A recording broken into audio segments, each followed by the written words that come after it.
Hello students and welcome in our this video. Good morning. How are you? I think you all are fine.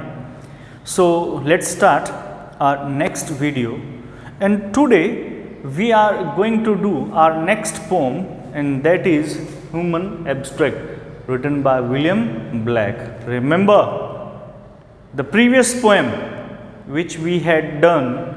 Who wrote that poem? William Blake. So now in this poem William Blake is continuing his thought. इस poem के अंदर भी William black क्या कर रहे हैं, अपने जो विचार हैं उन विचारों को वो कंटिन्यू बता रहे हैं, उनको लगातार वो आगे कह रहे हैं। वो क्या विचार हैं, कैसे कंटिन्यू कर रहे हैं, उसी को हम सोचते हैं, बात करते हैं। यहाँ पर क्या कह रहे हैं विलियम ब्लैक? सबसे पहले now let's start to discuss about the title, the human abstract. Abstracts mean thoughts, abstract means thoughts, but the thoughts which have not any existence or concrete value, कि जिनका कोई एक एग्जिस्टेंस नहीं है, ऐसी thoughts. कई बार ऐसा होता है ना कि विचार चलने लग जाते हैं हमारे, हम सोचते रहते हैं, पता नहीं क्या क्या सोच जाते हैं, पर उनका कोई अस्तित्व नहीं होता। एग्जिस्टेंस मीन्स अस्तित्व, कि there is not any existence of this type of thoughts. So this is our next poem in continuous with our previous poem, कि जो पिछली पोएम है उसके कंटिन्यूअस में ही है, तो इसलिए विलियम ब्लैक के बारे में बात करने की तो आवश्यकता नहीं है। तो हम आज बात करेंगे कि ये पोएम उसने क्यों लिखी है। देखिए ये पोएम जो है, यहाँ पोइट जो वो क्या बात कर रहा है। The poet established that the qualities of mercy, pity, peace and love are related to the material world. यहां पर कवि क्या बात कर रहा है? कवि बात करता है कि ये जो प्रेम, लव, मर्सी, पिटी, पीस, प्रेम, करुणा, दया, शांति, ये सब क्या है? ये भौतिक संसार से संबंधित है। भौतिक संसार मतलब हमारा ये वर्ल्ड, अर्थ, ये मरने के बाद में इनका कोई मतलब नहीं रहता, तो भौतिक संसार से इनका मतलब है। After death there is no need of mercy, pity, peace and love, everything is same after death, but in this physical world everything needs, हर किसी की आवश्यकता है। ठीक है, तो उसी की बात लेकर के ये कहता है कि नॉट टू गॉड, ईश्वर को इनकी आवश्यकता नहीं है। तो इसी की बात करके वो कहता है, आगे कवि जो है वो बोलते हैं कि the humble situation of the world give birth. ये जो एक हम्बल सिचुएशन, यानी हम्बल से मतलब यहाँ पे कष्टदायक स्थितियां से बात हो रही है, कि जो एक कष्टदायक स्थितियां जो होती हैं इस संसार के अंदर, it creates all these virtues, यही पैदा करती हैं इन सारे गुणों को, इन सारे गुणों को यही पैदा करती हैं। Poverty and distress of others make us have pity and show mercy to the unfortunate people। कि जब संसार में क्या होगा, दया और करुणा कब पैदा होती है? जब पॉवर्टी होती है, दरिद्रता होती है। कि जब संसार में दरिद्रता होगी, दूसरों की दरिद्रता को देख करके ही, वह परेशानियों को देख करके ही उनके प्रति हमारे मन में कृतज्ञता और करुणा और दया की भावना पैदा होती है। कि अगर कोई सामने वाला व्यक्ति, if the other person is in a poverty, then we show our mercy. If he is in a very bad condition, we show our pity। कि जब व्यक्ति बहुत बुरी हालत में है, निर्दय, वो गरीब है, उसके परेशानियां हैं, डिफिकल्टीज हैं, तभी क्या होता है? तभी वो हम उनके प्रति अपनी दया या कृतज्ञता, मर्सी और पिटी शो करते हैं। पर अगर suppose that all men are equal, no one is poor, there is not any poverty, can we show pity?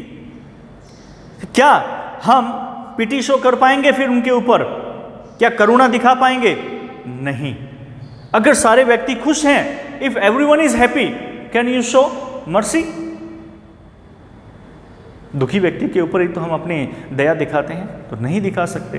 तो कहता है कवि जो है वो क्या कहते हैं? कवि कहते हैं, here the poet is saying that all things happens और all things comes just because of others poverty and difficulties, दूसरों की दरिद्रता और डिफिकल्टीज की वजह से ये आती हैं।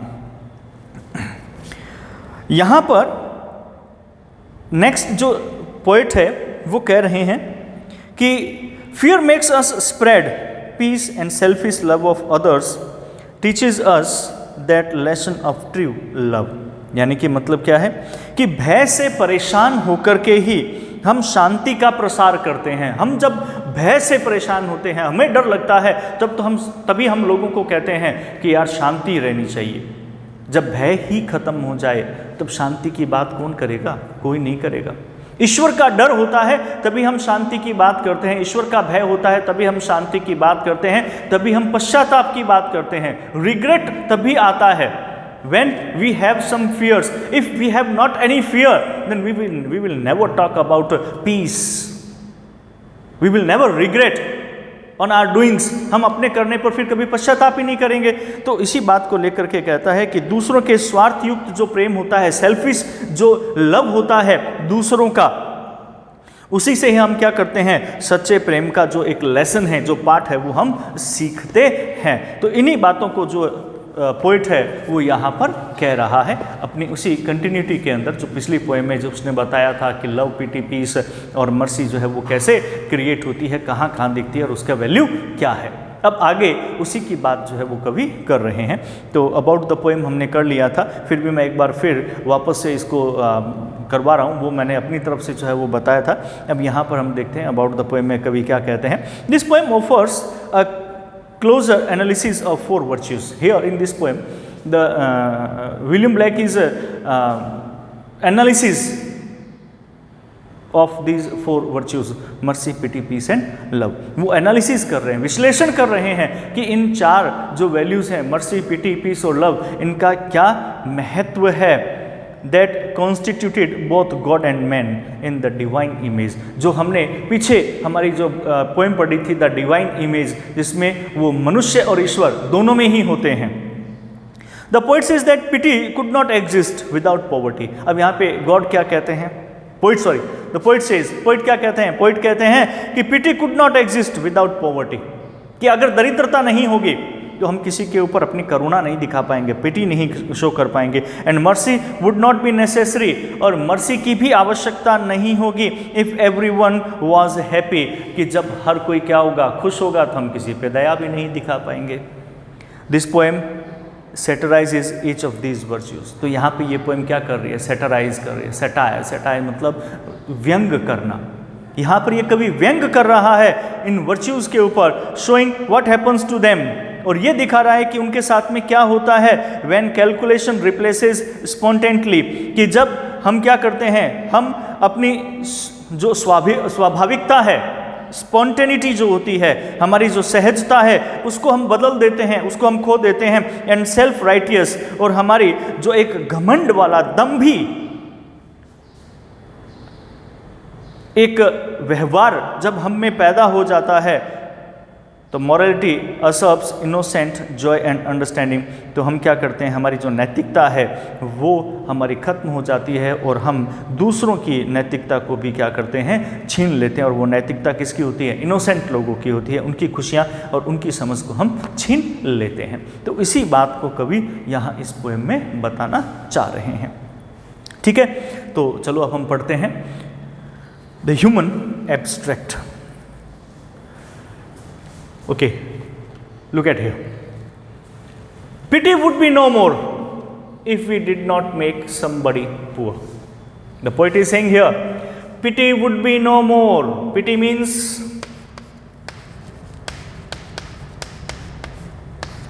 karuna. Pity would be no more. करुणा का कोई अस्तित्व नहीं होगा। There is not any existence of pity in this world if we did not make somebody poor. If we did not make somebody poor. अगर हम किसी को गरीब नहीं बनाते हैं, गरीब बनाने से मतलब कैसे, हम कौन होते हैं गरीब बनाने वाले? गरीब कैसे बनते हैं? गरीब कैसे बनते हैं? गरीब बनते हैं कि जब हम बहुत ज़्यादा पैसा कमा लेते हैं तो हमारे जो है अनुपात के अंदर दूसरा व्यक्ति क्या हो जाता है, गरीब हो जाता है।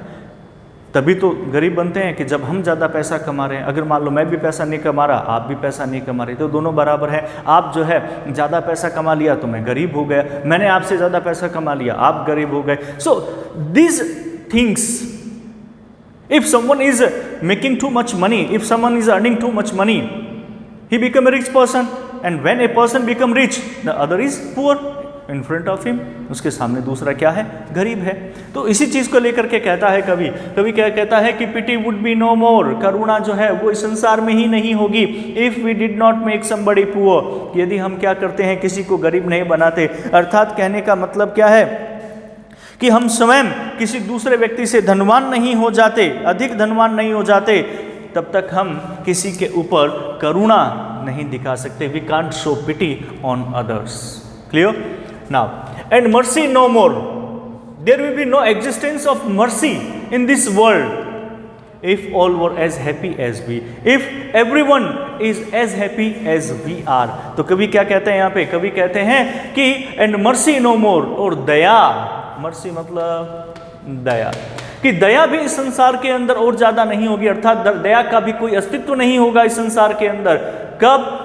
If all were as happy as we, कि जब हम सभी खुश हैं, सभी लोग उतने खुश हैं जितने हम खुश हैं। जब सभी खुश हैं तो किसी के ऊपर दया भी, मर्सी, करुणा, दया, सॉरी मर्सी जो दया है वो भी हम नहीं दिखा सकते। क्लियर है? तो इस फर्स्ट स्टेंजा में जो पोइट है वो कहना चाह रहा है, जो मनुष्य की स्थितियां हैं उनके बारे में बता रहा है। वो कहता है कि करुणा और दया कब है इस संसार के अंदर? करुणा और दया तभी है इस संसार के अंदर जब क्या है, लोग क्या हैं, गरीब और अमीर हैं, और लोग क्या हैं, सुखी और दुखी, सुख और दुख उनके जीवन में है। If people are rich and poor, then there is an existence of pity in this world. If there is not existence of poverty in this world, we can't show pity on others. Like that, the poet is saying here, the existence of mercy in this world could be if people are not so happy as we are. But if people are as happy as we are, then we can't show mercy on others. हम दूसरों पे दया नहीं दिखा सकते। तो आपको समझ में आ गया होगा, you have understood very well, कि पिटी और मर्सी का अस्तित्व इस संसार में कब है, कि जब दरिद्रता है तो करुणा है, जब दरिद्रता नहीं है तो करुणा का कोई संसार में अस्तित्व ही नहीं है। और यदि दया है, कब है, यदि इस संसार के अंदर सुख और दुख है तब तो हम दूसरों पर दया दिखा सकते हैं। पर अगर दुख है ही नहीं और सभी व्यक्ति सुखी हैं तो इस संसार में हम किसी को भी, किसी के ऊपर भी हम दया नहीं दिखा सकते। Clear? Now in second stanza, come here, and mutual fear brings peace. Mutual means आपसी, फियर भय या डर, brings peace. Now what the poet is saying, poet is saying that we afraid from each other, हम एक दूसरे से डरते हैं, हमारे आपस में एक दूसरे से डर है। एंड म्यूचुअल फियर, और ये आपसी जो डर है यही क्या लाता है, पीस लाता है, संसार में शांति लाता है। ठीक है, अब यहाँ पर इस पैराग्राफ में किसकी बात हुई, इसमें बात हुई पिटी और मर्सी की, यहाँ पर हम बात कर रहे हैं किसकी, पीस की। ठीक है, और फिर हम बात करेंगे थोड़ा लव की। क्लियर है? तो इस सेकंड स्टेंजा में क्या कहते हैं कवि, the poet is saying here, if we afraid from each other, when there is a fear in us, then we talk about peace.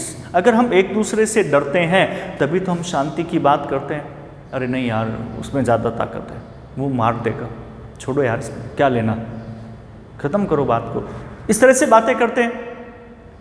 जब हम एक दूसरे से डरते हैं तभी तो हम किसकी बात करते हैं, शांति की बात करते हैं। If there is not fear in this world, अगर इस संसार में डर ही नहीं है, न मैं आपसे डर रहा हूं, न आप मुझसे डर रहे हो, तो क्या हम एक दूसरे का रेस्पेक्ट कर लेंगे? क्या हम एक दूसरे से हम पीस की बात करेंगे, शांति की बात करेंगे? Never. Nobody will talk about peace when there is not any fear in this world. अगर संसार में डर ही नहीं है तो कभी कोई शांति की बात नहीं करेगा। So that's why the poet is saying that mutual fear brings piece.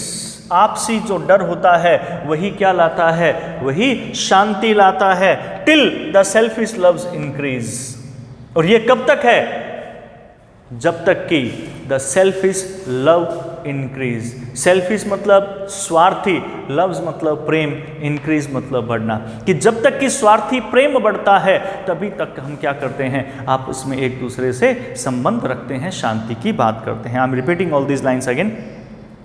And mutual fear brings peace, और ये जो आपसी भय है यही क्या करता है, शांति लाता है। करने का मतलब क्या है कि शांति की आवश्यकता तब तक होती है जब तक कि till the selfish loves increase, कि जब तक कि ये स्वार्थ युक्त प्रेम जो है वो बढ़ता जाता है। और ये शांति की आवश्यकता कब तक है, ये शांति की आवश्यकता तब तक है जब तक कि हम क्या करते हैं, हमारा स्वार्थ युक्त प्रेम जो है वो बढ़ता चला जाता है, तभी तक शांति की आवश्यकता है। अगर हमारा स्वार्थ युक्त प्रेम, why he is saying selfish love, because we love each other for our self, हम अपने लिए दूसरों से प्रेम करते हैं, हमें अपना स्वार्थ दिखता है उसके अंदर। जब हमारा स्वार्थ ही नहीं होगा तो हम प्रेम किससे करेंगे, किसी से भी नहीं करेंगे। When we have not any selfishness, then we will not love to other.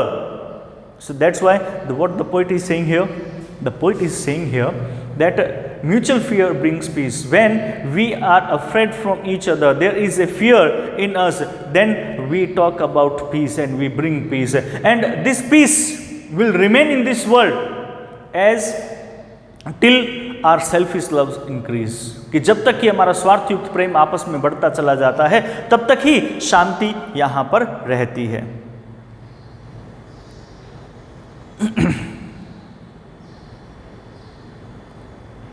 Then cruelty needs snare.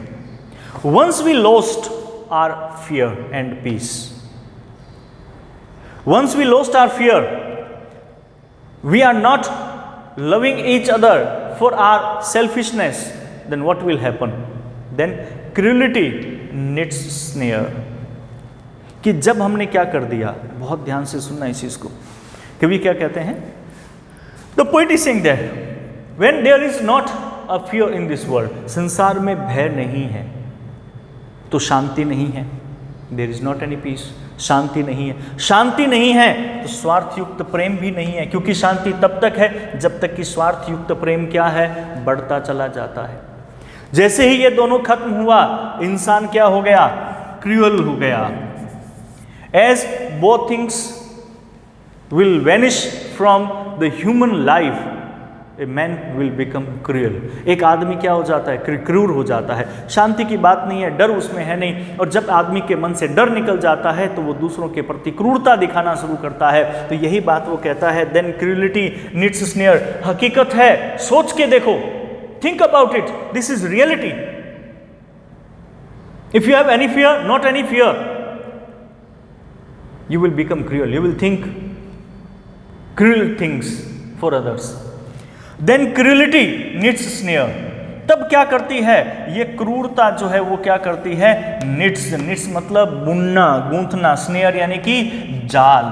तब क्या करती है ये जो क्रूरता है, वो हमारे दिमाग में, यहाँ पे बात किसकी हो रही है, माइंड की हो रही है, कि जब ये सारी चीज़ें खत्म हो जाती हैं, डर खत्म हो जाता है, हमारा स्वार्थयुक्त प्रेम खत्म हो जाता है, तब क्रूरता एक जाल बुनना शुरू करती है।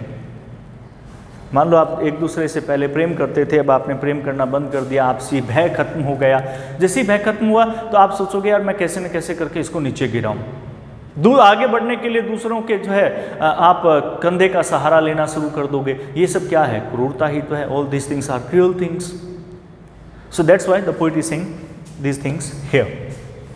देन क्रूरिटी नीड्स स्नेयर, उसके बाद में क्रूरता अपना जाल बुनती है। And spreads his baits with care, and spreads और फैलाती है हिज बेड्स, बेड्स का मतलब होता है लालच, ललचाने वाली वस्तुएं। और उसके बाद में ये क्या करती है, ये क्रूलिटी धीरे धीरे अपने ललचाने वाली वस्तुएं जो हैं, केयर, सावधानी पूर्वक, बहुत ही सावधानी पूर्वक क्या करती हैं, वो फैलाना शुरू करती है। मान लो आज हमने क्या किया, कुछ गलत काम किया और हमें कोई नुकसान नहीं हुआ, हमें उससे थोड़ा फ़ायदा हो गया। मान लो मैंने, suppose that we are talking about robbers और thieves, they had not any fear, या they have not any fear, उनमें कोई भय नहीं होता है, ठीक है, और नहीं भय कभी था उनमें। तो जब भय नहीं है, आज उन्होंने मान लो किसी को लूटा और उन्होंने 5,000 10,000 रुपये लूटी, they robbed 5,000 10,000 people rupees from other peoples,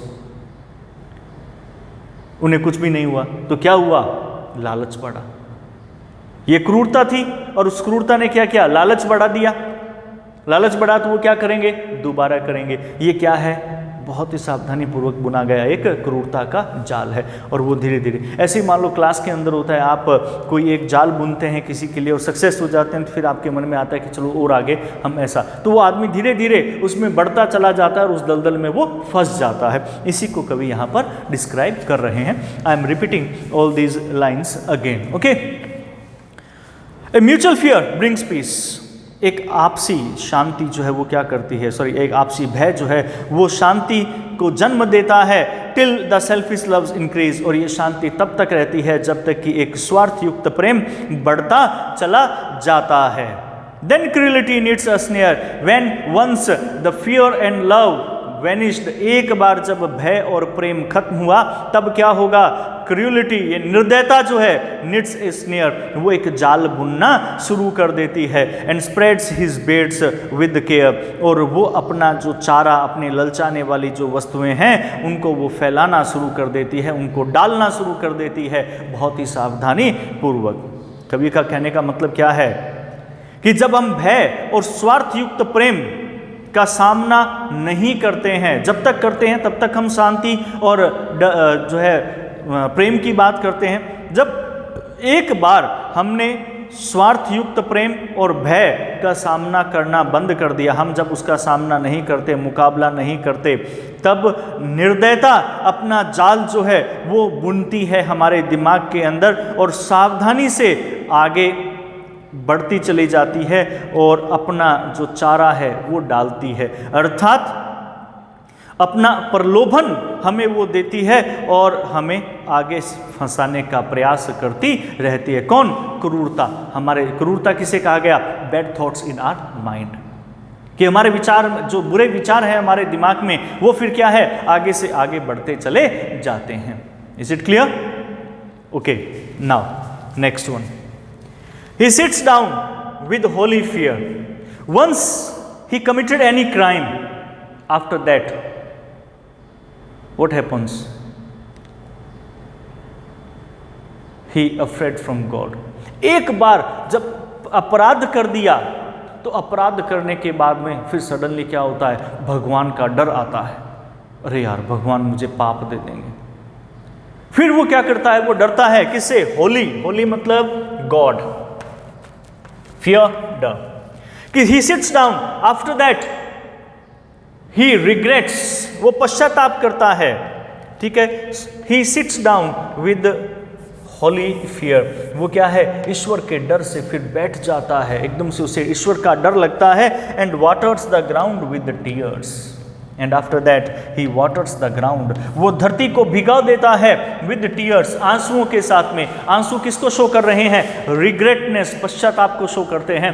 कि कहता है कि जब उसे फिर ये भगवान का डर लगता है और पश्चाताप उसके मन में आता है, रिग्रेट आता है, तो वो क्या करता है? वो रोने लगता है और अपने आंसुओं से धरती को भिगो डालता है। और जब वो रोता है, पश्चाताप उसमें आता है, तो पश्चाताप आने के बाद में वो अपने crime, whatever he committed the crime, he think on it and then a humanity comes in his mind, तब मानवता उसके दिमाग में आती है, अर्थात then humanity takes its root. उसके बाद में ये जो ह्यूमिलिटी है वो अपनी जड़ें जमाना शुरू कर देती है।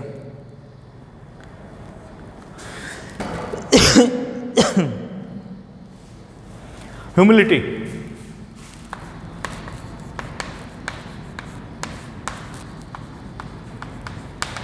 तब क्या होता है कि ये जो विनम्र व्यवहार है, ह्यूमिलिटी विनम्र व्यवहार को बोलते हैं।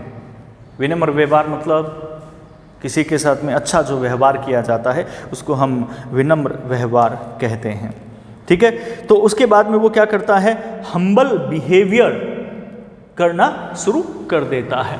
कि then humility takes its roots and after that as he regrets on his work then he started behaving very humbly with others, दूसरों के साथ में बहुत ही विनम्र व्यवहार करना शुरू कर देता है। Then humility take its root, तब ह्यूमिलिटी विनम्र व्यवहार अपनी जड़ें जमाना शुरू कर देती है अंडरनीथ हिज फुट, उसके पांवों के नीचे। अर्थात उस अपराध के बाद में वो ह्यूमिलिटी जो है वो अपना प्रभाव दिखाना शुरू कर देती है। यानी कि यहां पर कवि क्या कहता है, मैं इसको रिपीट कर रहा हूं, आप देख लीजिए एक बार फिर। कहते he sits down with holy fears and waters the ground with tears. Holy fears means fear from God, ईश्वर का डर। कि वो क्या करता है, वो होली फियर्स यानी कि जो ईश्वर का डर है, उस ईश्वर के डर से वो बैठ जाता है। Waters and waters the ground with tears, और उसके बाद में वो क्या करता है, वो धरती को पानी से भिगो देता है, पश्चाताप के पानी। कहने का मतलब क्या है कि जब निर्दयता व स्वार्थ युक्त प्रेम व्यक्ति को अपने वशीभूत कर लेते हैं, कि जब निर्दयता, क्योंकि आदमी क्रूर हो जाता है, निर्दय हो जाता है, और स्वार्थ युक्त प्रेम जो है ये अपने एक व्यक्ति को अपने बस में कर लेते हैं, तो वह इसके बाद में क्या है, ईश्वर के भय से ग्रस्त हो जाता है, वो ईश्वर से डरने लगता है, और उसके बाद में वो पश्चाताप करता है जो कुछ भी उसने किया है, और उस पश्चाताप के आंसुओं से वो धरती को गीला कर देता है। And then humility take its roots, और फिर उसके पैरों के नीचे विनम्रता अपने जड़े जमानी लगती है, अंडरनीथ हिज फीट, कि उसके फुट जो है, पांवों के नीचे जो विनम्रता है वो अपनी जड़ें जमाना शुरू करती है। कहने का मतलब क्या है कि ईश्वर के भय से वह निर्दयता और स्वार्थ युक्त प्रेम को फिर छोड़ देता है, और छोड़ करके पश्चाताप करता है कि मैंने क्या किया, और जब पश्चाताप करता है तो उसके फलस्वरूप उसका व्यवहार जो है वो क्या हो जाता है, विनम्र हो जाता है। Okay, so today we did 3 stanzas of this poem, and in our next video we will do all 3 stanzas.